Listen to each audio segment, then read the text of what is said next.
Good morning, Mr. Miller. I was wondering if I could have a sick leave today.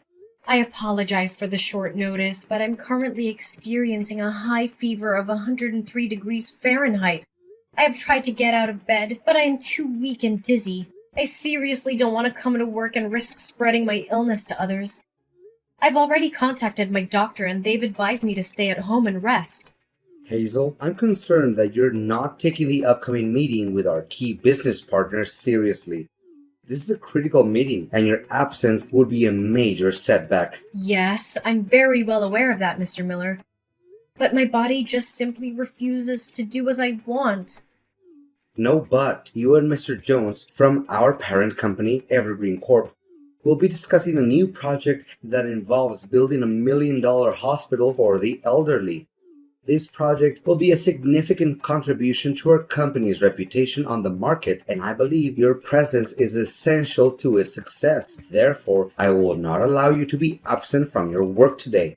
Mr. Miller, I understand that you are concerned about my upcoming meeting with Mr. Jones, but I am afraid that I am not physically able to attend.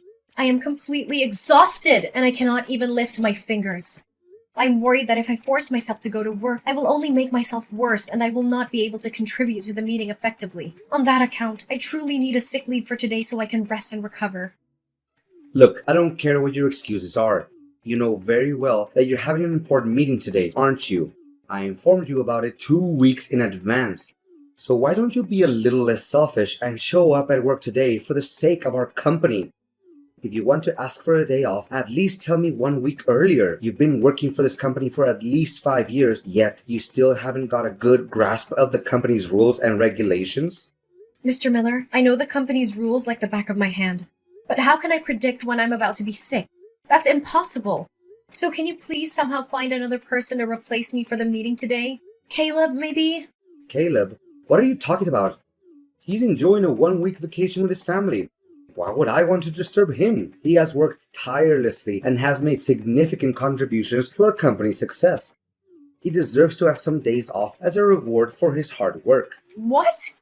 You agree to let him have 1 week off, but you don't even allow me to be absent for work for just 1 day? What kind of treatment is that? Is this the kind of attitude that you should adopt when talking to your boss? I apologize for my earlier outburst, Mr. Miller. I didn't mean it. I just feel like I'm being treated a little unfairly compared to Caleb as we both work as project coordinators, that's all. Honestly, I've been devoting my time and effort to the company just as much as Caleb has. I think it's not too much to ask for a day off from work once in a while. I know it's on short notice, but being sick is something that's difficult to control. Oh, you think that's unfair? Well, welcome to the real world where nothing is fair. You have a responsibility to your job, and you can't just simply shirk that responsibility by suddenly saying that you're sick. You know, if you feel like you're not up for the task, you could always just quit. No one is forcing you to stay. It's funny how you didn't complain about your salary when you were coasting along. But now that you're actually expected to do some work, you're suddenly complaining? Mr. Miller, you're misunderstanding my point. I love this job and it also provides me with good wages. I'm not trying to complain or say that I'm not up to the job's expectations. I'm just simply asking for a day off because I'm literally not good enough to work today. Fine. You want a sick leave for today? You can have it. But remember to submit your request for sick leave tomorrow when you come to the office along with your resignation letter. If you don't, I'll compose a termination letter and send it to you personally. Mr. Miller, are you threatening to give me the sack just because I'm requesting a day off? I'm curious as to why you're treating me in this manner. I'm certain you're aware that your actions are in violation of employment law. Well, I'm not threatening anyone. As your employer, I can see that you don't have any respect for your superior and you don't fulfill the requirements of this job. If we fail to enter into a contract with Evergreen Corp today because of your recklessness, it would make more than enough reason for you to be dismissed. The choice is all yours. I'm not forcing you to do anything. Please, Mr. Miller, there must be another way to carry out the meeting without me having to show up. Can you please take the call, Mr. Miller?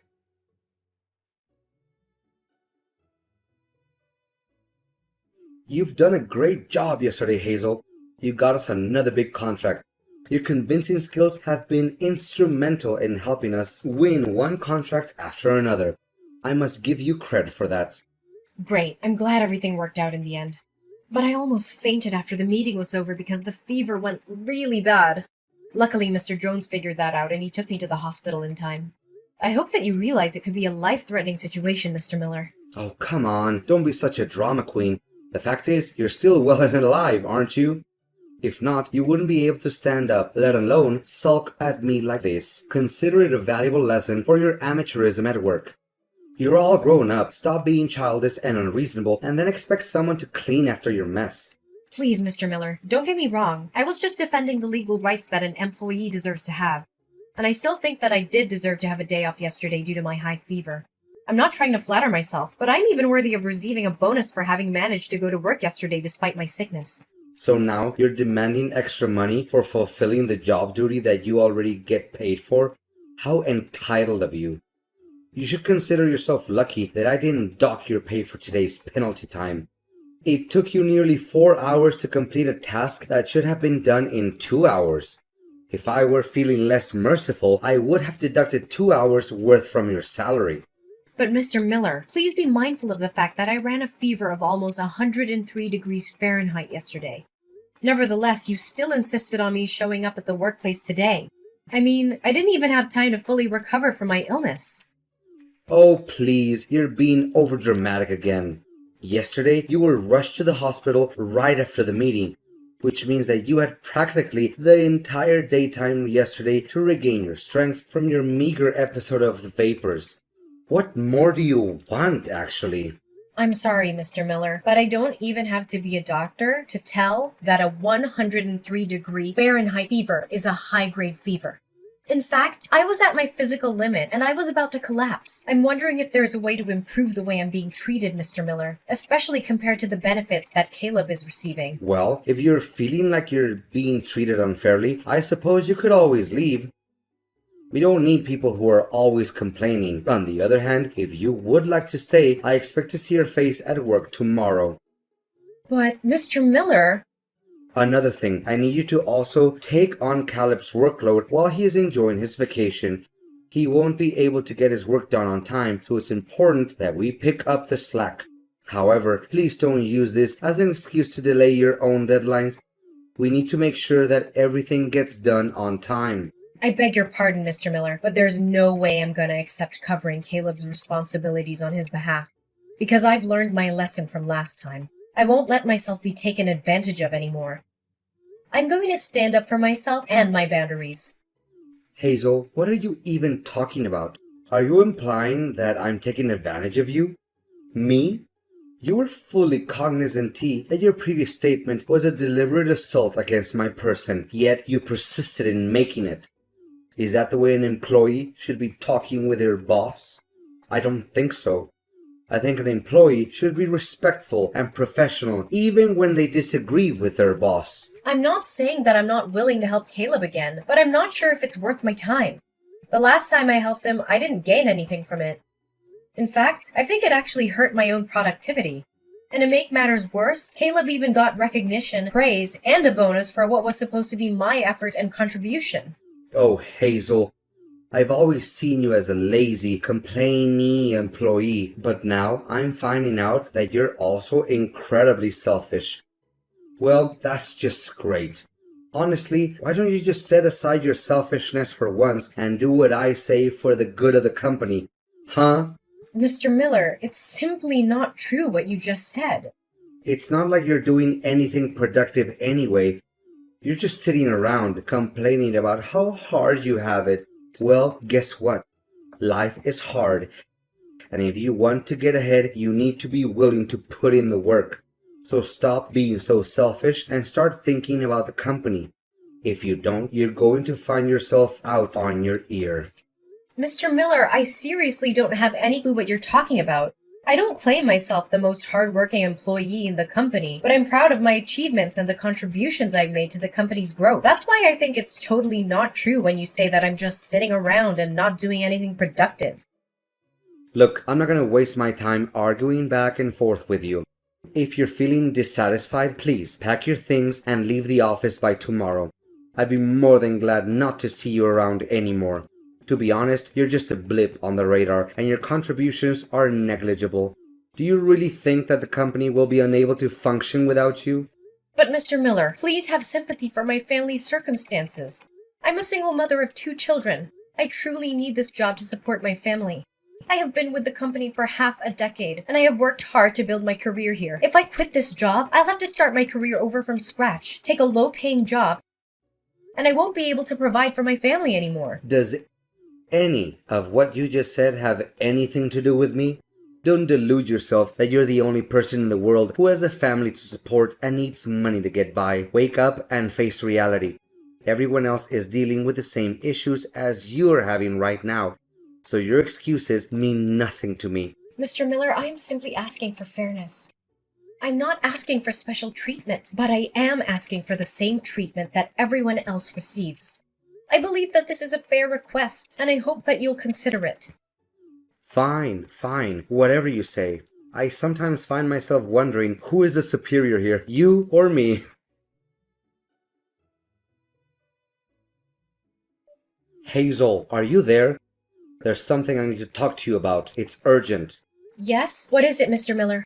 I'm happy to help you in any way possible. By the way, Mr. Miller, I wanted to take a moment to thank you for taking my words into consideration and giving me more respect for my rights recently.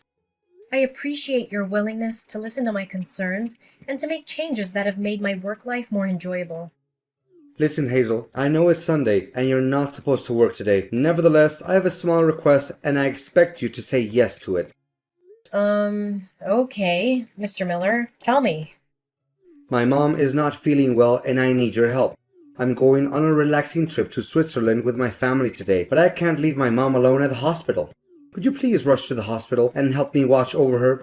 We've planned and paid everything for this trip, so we can't just cancel it. Well, I suppose, but why don't you just hire a caretaker? Come on, it's not like my mom is going to stay at the hospital forever. She'll be staying there only for 1 month, so I don't think it's necessary to hire a caretaker for that. Besides, it also costs a lot of money, and I'm not going to pay that amount. I know that hiring a private caretaker can be expensive, but I think it would be the best way to ensure your mom gets the care she needs. Besides, I'd appreciate it if you informed me a few days earlier so I have more time to prepare myself. No, I've already made up my mind. In fact, why should I waste my hard-earned money for some stupid caretakers when I already have you, my excellent employee? So, what do you say? If you agree, please go to Golden Years Hospital, room 305.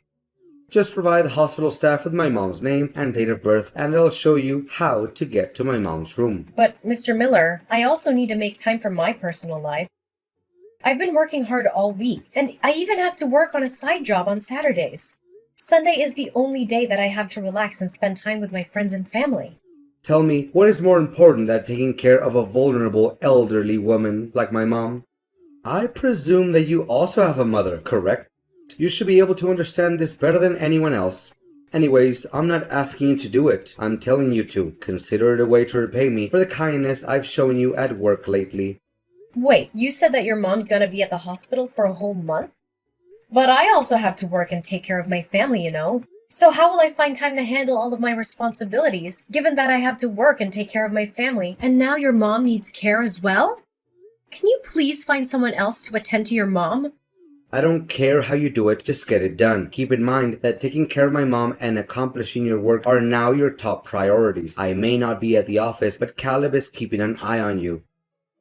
So don't even think that you can slack off by doing me a little favor.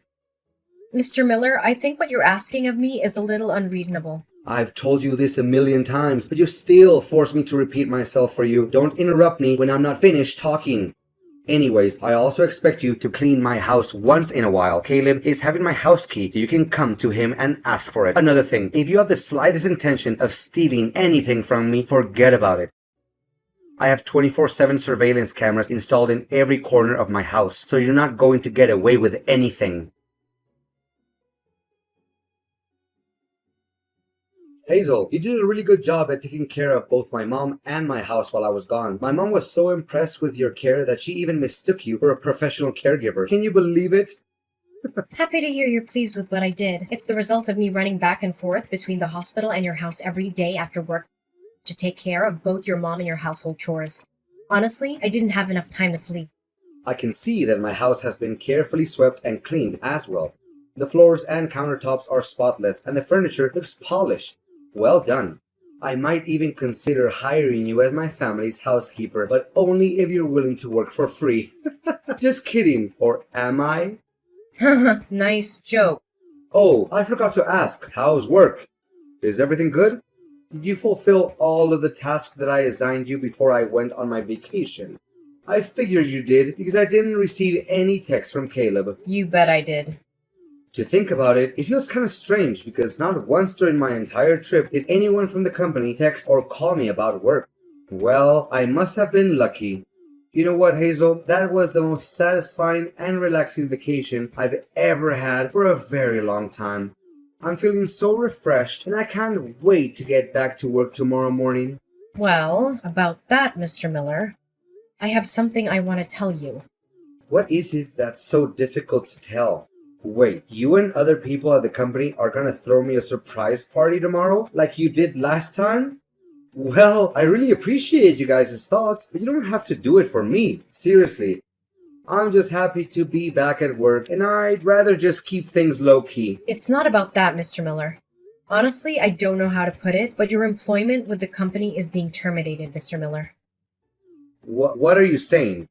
You mean that I'm being fired? That's not even possible. I haven't done anything out of line to get myself in trouble. Wait, did you badmouth me to Mr. Jones? That's the only thing I can think of. You're the only one petty enough to do something like that. I knew I couldn't trust people like you. You're all just a bunch of backstabbers. Well, you're half right. I did talk to Mr. Jones about you, but I didn't mean to get you fired. I just told him the truth and nothing but the truth. What truth? You're getting on my nerves. Tell me now. Firstly, don't get me wrong, but I didn't intentionally meet Mr. Jones in person. We accidentally bumped into each other when I was taking care of your mom in the hospital. It turns out that Mr. Jones's mother had fallen ill, so he was spending all his time taking care of her. I must admit, the way he took care of her was truly heartwarming. He was so attentive and loving, and it was clear that he cared deeply for her. I'm sure any mother would be lucky to have a son like him. Hey, can you please cut to the chase? I don't have the time or patience for this nonsense. What did you say about me to Mr. Jones behind my back? Well, as I said, nothing but the truth. I told him that you forced me to go to work when I had a high fever, assigned me all of the work that was meant for your favorite employee, Caleb, and even made me take care of your mother in the hospital. You don't know how shocked Mr. Jones was when he learned that the person I was caring for wasn't my own mother, but it was your mother. How dare you badmouth me like that, you witch? You're gonna pay for what you did to me. To be honest, I didn't want to rat you out, but Mr. Jones insisted on knowing what was going on and what other things you had done to me. I had no choice but to tell him everything. Mr. Jones was so angry at the way you treated me that he decided you were no longer fit to be the director of our company. So that's basically the whole story. No, this can't be happening. You do realize that you just ruined my career and my life, Hazel. You have to take responsibility for what you did. Come and talk to Mr. Jones again. Say that it was just a little misunderstanding between the two of us. That you made up all those lies just to take me down. You know what, Mr. Miller? Or should I call you by your first name? Ryan, right? I did feel sorry for you, and I also thought of helping you clear my name. But alternatively, why should I ever do that? I was simply stating the facts, so I have no reason to feel guilty. You, on the other hand, took advantage of my kindness and made me do all kinds of irrelevant tasks for you without even so much as a thank you. You little... Hazel, my beloved employee, can you please take a moment to calm down and then ask Mr. Jones to reconsider his decision? You already know that my job means everything to me and my family. I told you the same thing last time, Ryan, and what did I get for it from you? A dressing down. Well, this time, you're on your own. I'm not going to keep bailing you out of your messes.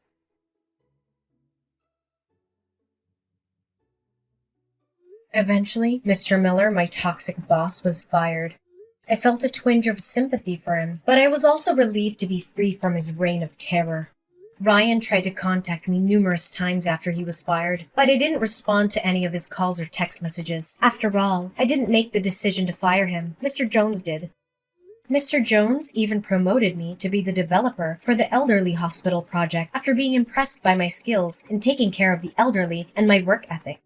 That wasn't the only good news for me. Mr. Jones was also appointed as the new director of the company, replacing my old boss, Ryan.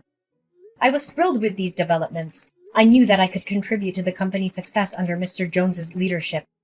I was also grateful to him for believing in me and giving me these opportunities. The world of employment can be a scary place, and dealing with a toxic boss is definitely something I would rather forget. However, it has also taught me valuable lessons, such as knowing my worth, speaking up for myself, fighting for my legal rights, and seeking help from others.